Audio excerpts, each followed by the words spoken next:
horse, fire horse yan, no? Dumating na ang pang-decor ko. Pwede sabit sa wall o sa living room o iba, gusto nila sa saklaw eh. Iba sa bodega. Ito po, ang ganda, oh, tingnan. Porsche, no? Maraming pera. Tapos ito yung lantern, prosperity, yung silaw para hot, para malakas.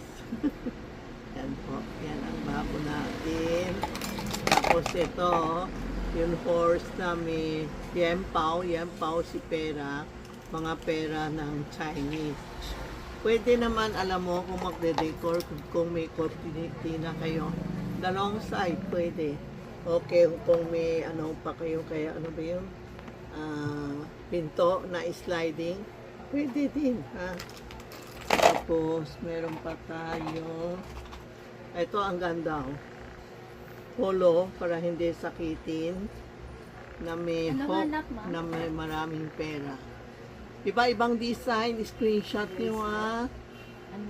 Okay. Ito, di pa ba?